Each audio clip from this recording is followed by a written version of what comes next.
Salut, salut, c'est Niki, j'espère que ça va. Alors on se retrouve sur un nouveau tuto qui va une fois de plus concerner votre vie privée. Si pendant votre absence, certaines personnes sont susceptibles d'utiliser votre ordinateur et que ça vous embête, qu'elles n'en ont pas le droit, tout simplement, c'est votre PC, vous avez vos dossiers, vos fichiers personnels, c'est privé. Et de plus, l'ordinateur peut ne pas être utilisé de façon très clean.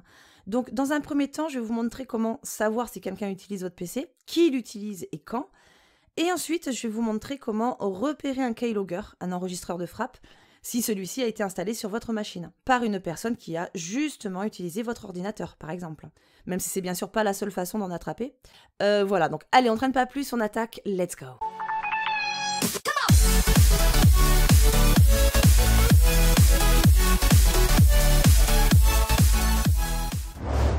Première méthode, alors pour savoir si quelqu'un s'est connecté et savoir aussi qui et quand, également utile si vous avez plusieurs comptes d'utilisateurs sur votre ordinateur Windows. Là, du coup, vous allez pouvoir suivre les connexions locales et les connexions réseau. Et vous pourrez aussi savoir quand les utilisateurs se sont déconnectés. Donc, on va d'abord utiliser l'éditeur de stratégie de groupe local. Donc, sur votre clavier, vous allez presser les touches Windows plus R. Donc, ça vous ouvre la commande exécuter. Et là, vous allez rentrer gpedit. Donc, gpedit, comme ça, .msc. Et OK. Alors, il est possible que vous ne l'ayez pas, que vous ayez un message d'erreur, parce que par défaut, il est dispo sur les versions Pro, Entreprise et Intégrale de Windows 7, 8 et 10. Donc, si vous ne l'avez pas, vous aurez le lien en description sous la vidéo pour le télécharger. Donc, vous cliquez sur le lien sous la vidéo, vous arriverez sur cette page. Alors, avant, il y aura une page de pub, il faudra attendre 10 secondes.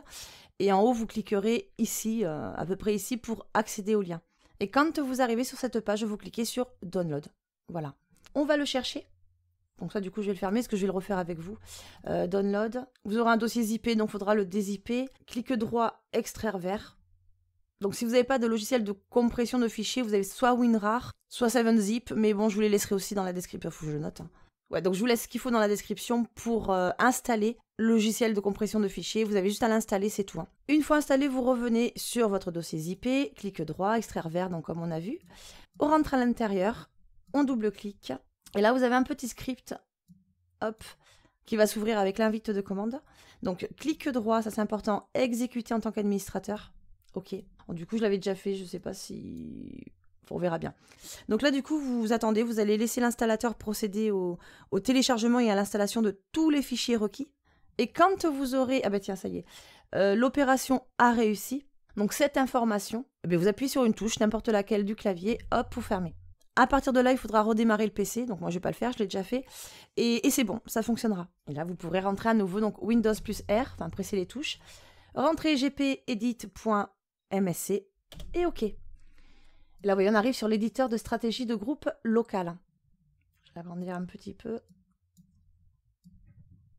Voilà, alors une fois ici, on va se rendre sur... Donc on est sur stratégie ordinateur local ici. Configuration de l'ordinateur. Paramètres Windows, donc ça on va dérouler, la petite flèche. Paramètres de sécurité, pareil, on déroule. Stratégie locale ici. Et enfin, stratégie d'audit, voilà. Et sur la partie de droite, alors vous voyez, on a plusieurs stratégies d'audit. Alors nous, ce qui nous intéresse, c'est cette partie, donc auditer les événements de connexion. Vous allez double-cliquer dessus. Et sur cette petite fenêtre, on va cocher réussite et échec. Appliquer et enfin OK. Voilà. Donc là, si vous voulez, on vient d'activer l'audit d'ouverture de session. Et Windows, maintenant, va enregistrer les événements, ces événements d'ouverture de session dans le journal de sécurité. L'endroit, justement, où on va se rendre tout de suite. Donc ça, on peut le fermer maintenant. On n'en a plus besoin. On represse les touches Windows plus R du clavier.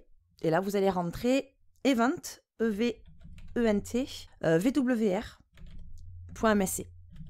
Et OK. Vous pouvez y accéder aussi en passant par le panneau de configuration, hein, si vous voulez. Panneau de configuration, outils d'administration. Et là, vous recherchez juste observateur d'événements, ici. Hop, double-clic. Voilà, c'est la même chose. Ça, je ferme. Et là, on arrive sur l'écran de visionneuse d'événements. On va se rendre sur journaux Windows, ici. On déroule. Donc, on a le journal système, par exemple. Alors, lui, c'est un journal, en fait, qui conserve l'enregistrement des données actuellement utilisées. Donc nous, ce qui nous intéresse, je l'ai dit tout à l'heure, c'est sécurité. Est-ce que je peux descendre un peu ça ou pas? Ouais. Et vous allez cliquer ici, n'importe où. Je ne vois pas la barre de recherche. C'est pas grave, donc vous cliquez n'importe où, vous allez faire, donc cliquer, presser donc sur votre clavier toujours les touches CTRL plus F, la petite fenêtre de recherche qui s'affiche, on va rentrer les événements avec l'ID 4624. En fait, ça représente les événements de connexion réussis. Voilà, donc suivant.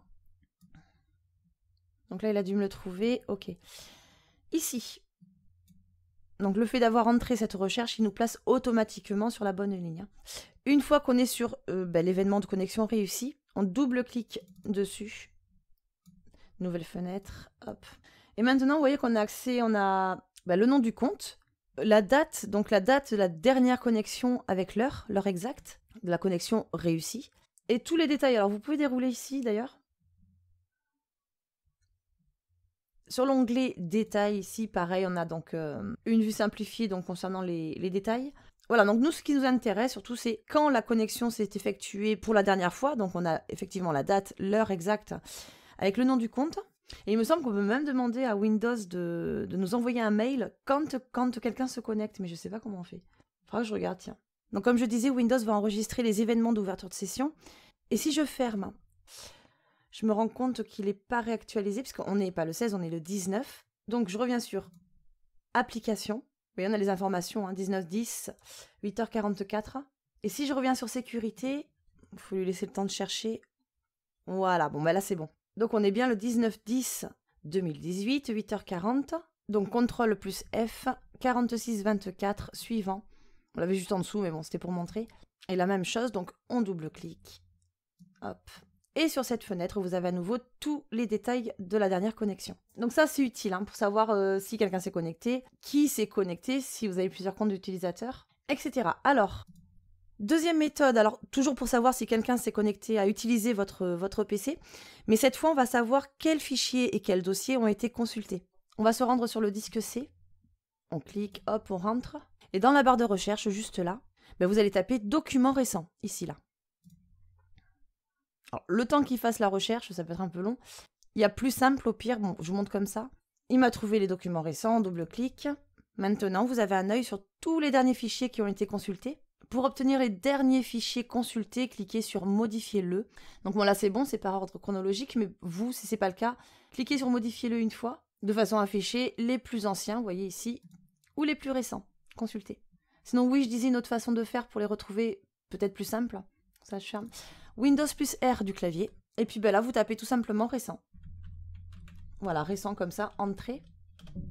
Et voilà, donc là, c'est direct, il n'y a pas le temps d'attente sur la recherche. Voilà. Donc, on a vu les moyens de détecter, de savoir si une personne s'est connectée à votre ordinateur, ce qu'elle a consulté. Et maintenant, on va s'occuper des keyloggers, donc savoir si un keylogger est présent sur votre machine. Donc, pour le petit rappel, un keylogger, c'est un dispositif qui enregistre tout ce que vous tapez au clavier. Donc, il peut être placé physiquement derrière votre tour, par exemple. Il peut être installé à votre insu, je sais pas, vous cliquez sur un lien de téléchargement. C'est un virus, forcément. Boum, vous vous retrouvez avec un keylogger. Il peut être placé par quelqu'un qui accède à votre ordinateur. C'est ce qu'on a vu. Donc, pareil, il met une clé USB, c'est vite fait.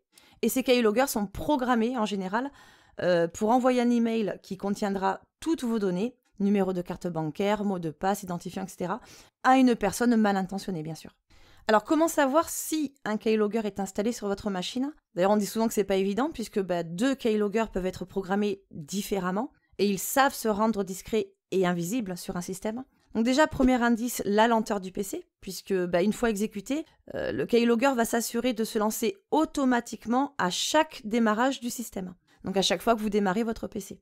Deuxième piste qu'on a, c'est qu'il utilise le réseau, forcément, donc notre connexion Internet, pour pouvoir faire son travail et envoyer à intervalles réguliers un mail contenant les données enregistrées.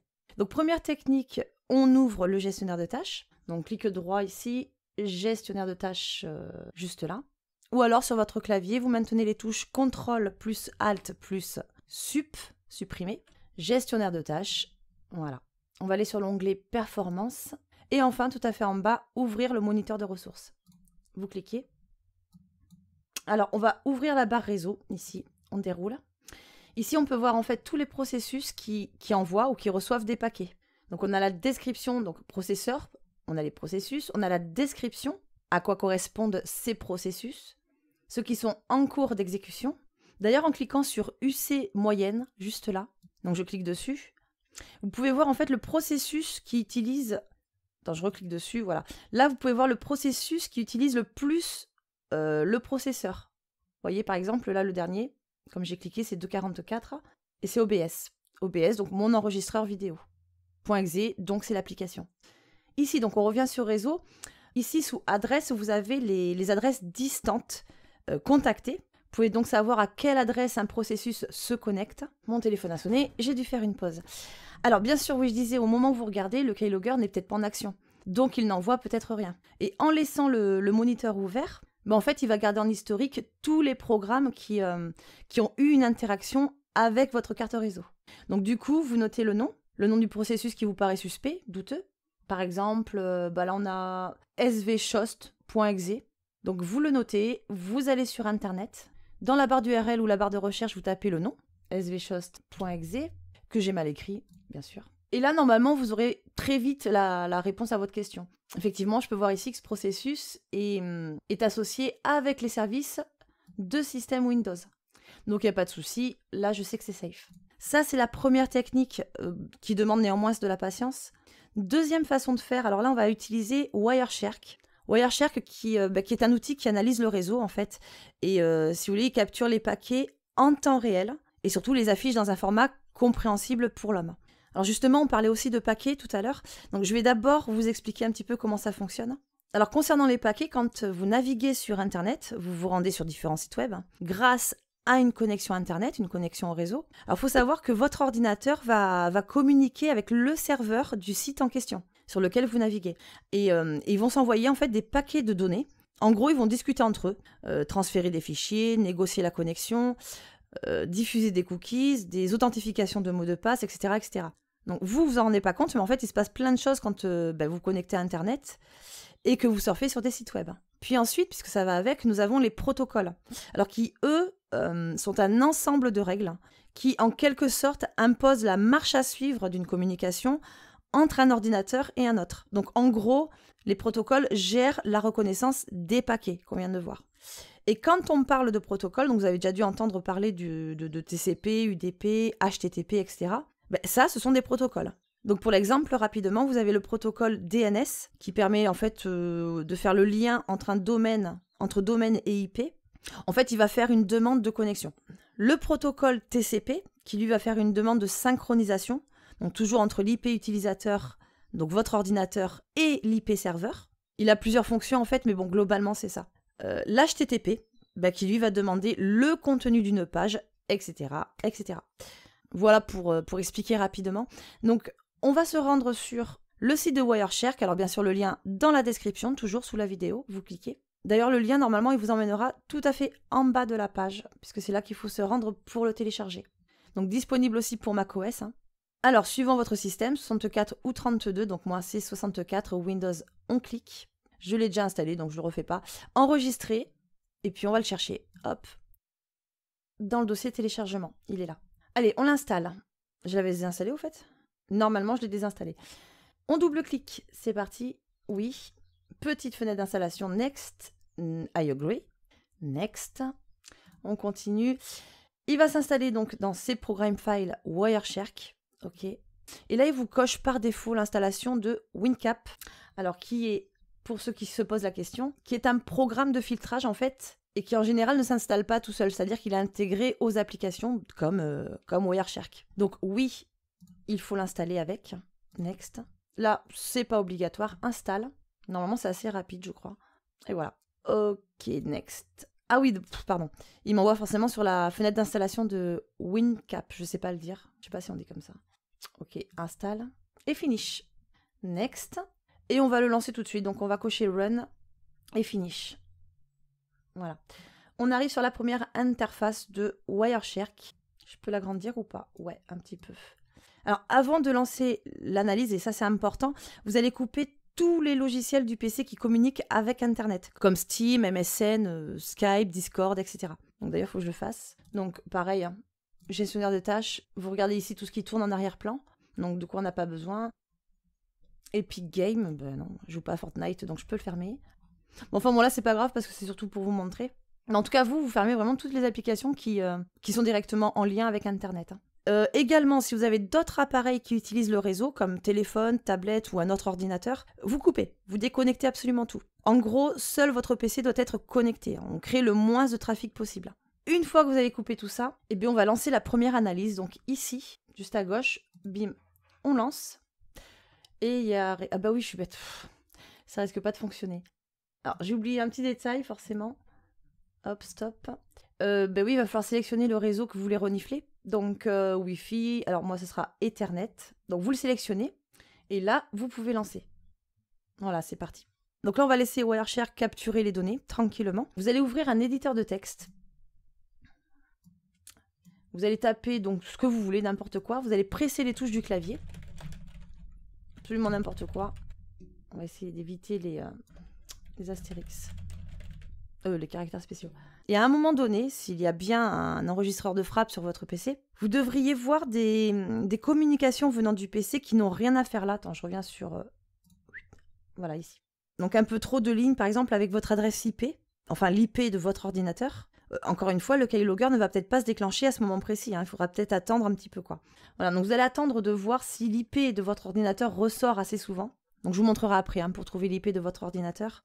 Alors ce qui est intéressant, c'est que vous, parce que là il y a quand même beaucoup de données, vous pouvez filtrer en entrant une commande comme... Alors attendez, ici, vous voyez la petite barre, hop, on filtre ici. Donc on va rentrer une commande comme ip.src, 2 fois égale. Et là, vous allez rentrer justement l'IP de votre ordinateur. Donc pour le trouver, donc moi je crois que c'est 192.168.1.26, je suis même pas sûre. Bon, on va aller chercher tout de suite l'IP de l'ordinateur, ce sera plus simple. Donc on va faire Windows plus R du clavier, on entre CMD, hop, on ouvre l'invite de commande et là on va taper ipconfig. Ipconfig, entrée. Et vous allez rechercher ici donc en face de IPv4, donc 192.168.1.12. Voilà, donc ça c'est mon IP. Enfin l'IP de l'ordinateur, hein, c'est pas pareil, c'est local. Donc vous faites la même chose et là on rentre donc 1.12. Et on filtre. Hop. Donc là, à partir de maintenant, il va prendre uniquement les interactions qui se passent avec l'IP que j'ai filtré. Donc le filtre, ça vous permet d'inspecter quelque chose de spécifique. Voyez. Alors ici, on a les IP, enfin les paquets d'IP capturés. Dans cette zone, le détail du paquet sélectionné, par exemple, je clique sur un paquet ici, boum, j'ai le détail. Et cette fenêtre en dessous, en fait, elle va afficher le contenu du paquet IP que je viens de sélectionner. En fait, ça représente l'ensemble du paquet sous forme octale. Et ces octets contiennent les entêtes et les données transmises par le processus à l'origine du message. Donc, vos données à vous. Et vu qu'il est possible de visualiser les données transmises, et donc de décoder les messages, si un keylogger est présent et en action sur votre PC, à ce moment précis, ce que vous avez tapé au clavier dans l'éditeur de texte sera envoyé par mail, déclenché par le programme du keylogger, est visible ici, dans le contenu du paquet. Et vu que c'est pas normal, que ça n'a rien à faire là, là vous pouvez vous dire qu'il y a un problème et qu'un keylogger est sûrement présent. Voilà, donc j'en prends d'autres, un petit peu comme ça au hasard. Alors là, vous voyez que j'ai filtré, ici là, j'ai filtré comme source l'IP de mon PC, donc tout ce qu'il envoie, alors que la capture est en cours. Wireshark est en train d'analyser. J'ai lancé l'analyse de Wireshark. Donc là, il est en train de renifler, il est en train de faire son travail. Et le mieux est quand même de le faire une fois la capture arrêtée, l'analyse arrêtée. Ça évite de louper des lignes vu que ça bouge, vous voyez, ça bouge sans arrêt, quoi. Ah, et puis aussi, quand vous filtrez, lors du filtrage, ici, là, le filtre doit être vert, vous voyez, la couleur est verte. Ça signifie que la syntaxe est bonne. Voilà, donc si je veux enlever le filtre, la petite croix ici. Autre chose aussi, quand vous tapez sur les touches du clavier, comme on a fait tout à l'heure, et que vous voyez beaucoup de lignes apparaître de type SSDP, donc ici au niveau du protocole, SSDP, là c'est pareil, il y a de fortes chances, bien sûr je rappelle qu'il faut tout déconnecter à côté, hein. Il faut vraiment qu'il y ait uniquement votre connexion à vous, même au niveau des applications. Donc ouais, je disais, il y a de fortes chances qu'un logiciel espion soit présent sur la machine. Voilà pour Wireshark. Bon, il y aurait beaucoup de choses à voir sur ce logiciel. Moi, je suis loin d'être une experte. Hein. Vraiment, ça reste quand même assez basique, hein, parce qu'il est quand même très complexe. Donc là, ouais, voilà. Mais là, je développe pas plus sur Wireshark, c'est pas le but de la vidéo. Alors, tout bête aussi, donc ça, maintenant, je peux le fermer. Hop. Oui, donc quand vous quittez, soit vous sauvegardez, ou soit vous quittez sans sauvegarder. Donc ouais, on n'y songe pas forcément, mais pensez à regarder derrière votre tour, voir si le keylogger en question n'aurait pas été placé physiquement Donc là, ça ne concerne pas les ordinateurs portables, bien sûr. Et enfin, si vous avez déterminé que vous êtes bien victime de ce genre de logiciel espion, eh bien, il faut l'éradiquer à l'aide d'un bon antivirus, d'un bon anti-malware. Donc j'ai fait une vidéo sur le sujet, hein, si ça vous intéresse. Je vous la laisserai en description aussi, ou à la fin de la vidéo, je vais voir. Et dans certains cas, il faudra peut-être penser aussi à une restauration, voire une restauration complète. Hein. Ça, c'est à vous de déterminer. Alors maintenant, et pour finir d'ailleurs, une astuce très très efficace pour contourner les keyloggers. Donc si vous êtes du style parano et que dans votre esprit, vous avez toujours la crainte d'être espionné, faut savoir que les keyloggers enregistrent toujours les touches tapées dans l'ordre. C'est-à-dire que si vous entrez le numéro de votre carte bancaire ou de votre mot de passe, admettons que ce soit 1, 2, 3, 4, eh bien, vous tapez d'abord 3, 4. Attends, je vais le faire en même temps. Voilà. Donc, 1, 2, 3, 4. Alors, ce que vous faites, c'est que vous tapez d'abord 34. Voilà. Vous positionnez le curseur, hop, juste avant le 3. Et là, vous tapez 1, 2. Donc là, vous avez bien 1, 2, 3, 4. Sauf que vous avez d'abord tapé 3, 4, puis enfin 1, 2. Et le keylogger, s'il y en a bien un, lui aura enregistré quoi? Ben, il aura enregistré 3, 4, 1, 2. Vous voyez? Donc ça, c'est pareil. C'est une astuce vraiment efficace si jamais vous avez un doute et qui fonctionne très bien. Donc pensez à le faire quand vous rentrez des données sensibles. Ben là, on arrive à la fin puisque je pense que j'ai tout dit. Enfin, tout non, il y a toujours des choses à dire, mais bon, on a vu l'essentiel. Hein. Ben, j'espère que ça vous aura plu et que ça vous aura été utile surtout. Pensez au petit like, si c'est le cas, c'est vraiment très encourageant. Pensez à vous abonner pour me suivre et à activer la clochette pour ne rien rater. Moi, je vous fais plein de bisous, mes petits winners. À très vite. Ciao, ciao.